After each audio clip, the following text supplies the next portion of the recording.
Good morning students.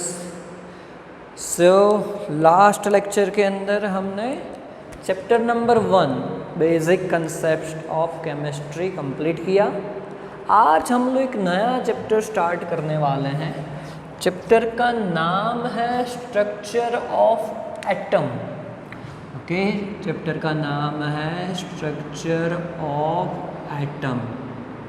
बहुत ही interesting chapter है क्योंकि अभी हमें ऑलमोस्ट जो पता है बराबर साइंस के बारे में, एटम्स के बारे में, मैटर के बारे में, but in early 18th 19th century में बहुत ही बड़ा क्वेश्चन था कि मैटर की डेफिनेशन तो हमने बना ली थी कि anything that is mass and occupy space is called matter.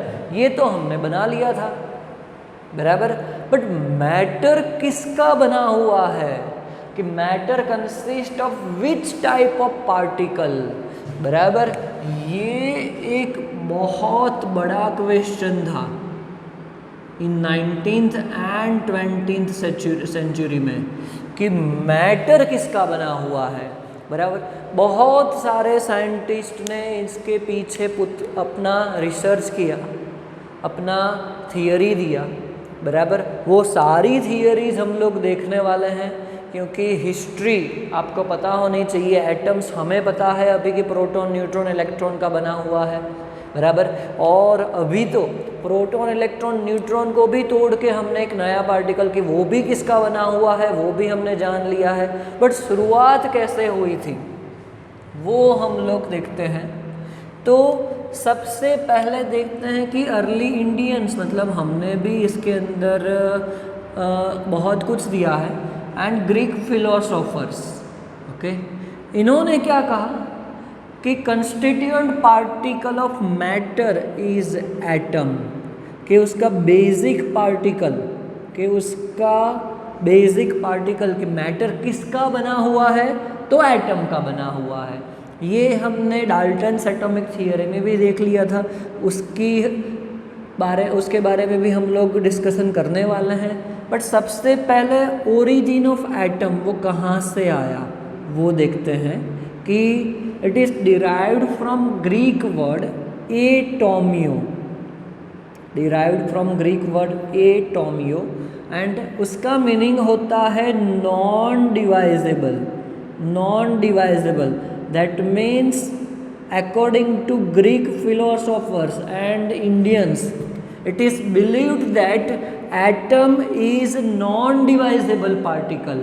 Atom क्या है? Non-divisible, वहाँ पे stop हो गया। इसका मतलब ये हुआ, फॉर एग्जाम्पल पेन, ये भी एक मैटर है। चलो मैं इसका हाफ कर देता हूँ, मैं इसको डिवाइड कर सकता हूँ। चलो 2 टाइम्स कर दिया, उसका 4 टाइम्स कर दिया, 8 टाइम्स, 16 टाइम्स, 32 टाइम्स, 64 टाइम्स। आप कट करते ही जा रहे हो तो कहाँ तक स्टॉप हो जाएगा? According to Greeks and Indians it is believed that कि जब एटम आ जाएगा तब स्टॉप हो जाएगा। उनका ऐसा मानना था कि एटम जब आ जाएगा तब क्या हो जाएगा? स्टॉप हो जाएगा, उसके बाद आप नहीं तोड़ सकते।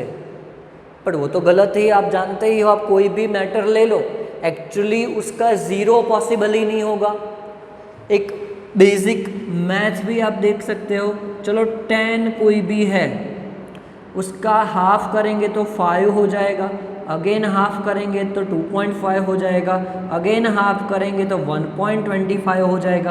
आप हाफ करते ही जा रहे हो, उसको डिवाइड करते ही जा रहे हो तो भी 0.000 इनफाइनाइट ज़ीरो चलो लगा दिया, पर उसके पीछे कोई तो वैल्यू होगी।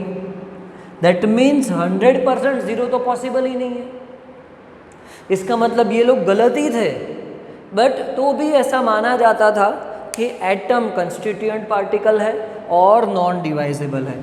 इसी के ऊपर बहुत सारे साइंटिस्ट ने अपना थियरी दिया बराबर। तो डाल्टन भी उसमें से एक था। डाल्टन ने फर्स्ट एटॉमिक थियरी दी जो हम लोग 11th में फर्स्ट चैप्टर में ही पढ़ चुके।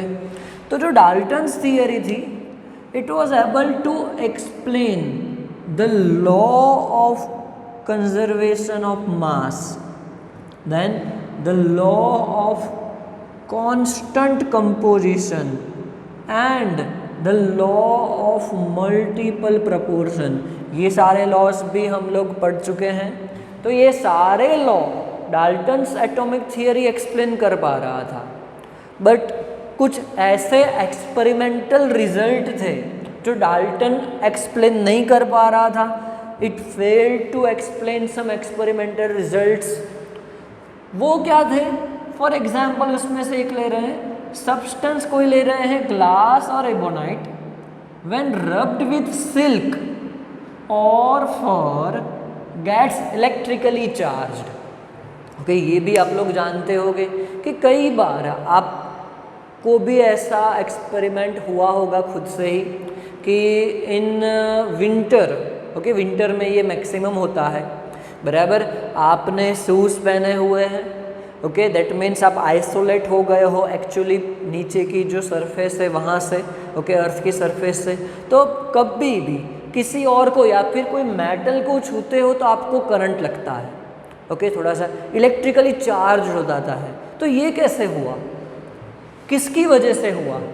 ये Dalton's atomic theory, that means atom वो एक्सप्लेन नहीं कर पा रहा है, क्योंकि अगर चार्ज हो रहा है तो एटम तो न्यूट्रल है ऐसा बोला था, बराबर। इलेक्ट्रिकली चार्ज पॉजिटिव या नेगेटिव कुछ भी हो रहा है तो एटम तो हो नहीं सकता, बराबर। तो ये एक्सप्लेन नहीं कर पा रहा था डाल्टन्स एटॉमिक थियरी।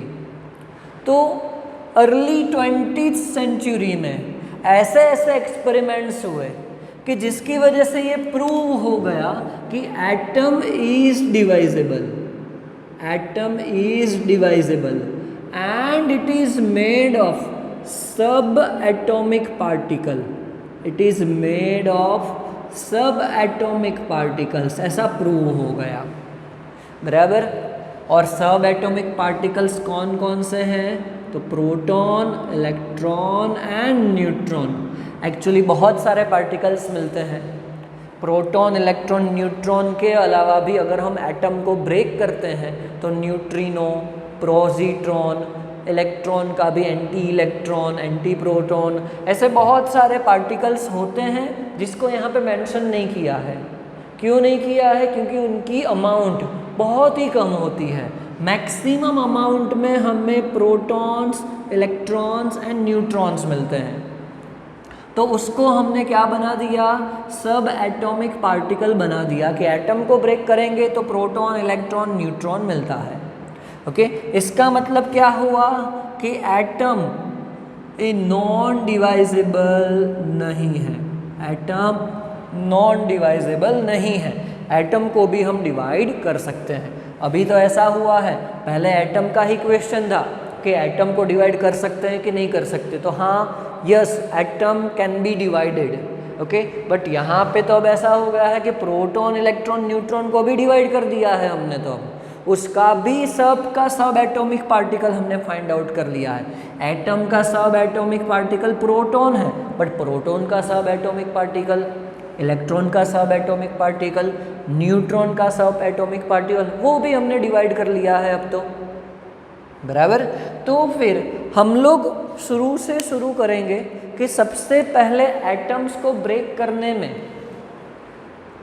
कैसे इलेक्ट्रॉन्स की डिस्कवरी हुई, प्रोटॉन की डिस्कवरी हुई, न्यूट्रॉन की डिस्कवरी हुई, उसके बारे में हम लोग स्टडी करेंगे। फॉर योर इंफॉर्मेशन कि प्रोटॉन, इलेक्ट्रॉन, न्यूट्रॉन उसको भी आप ब्रेक कर सकते हो और उनके सब पार्टिकल्स जो है, ये ओनली फॉर योर इंफॉर्मेशन है कि उनके सब पार्टिकल्स जो है उनको भी एलिमेंट्री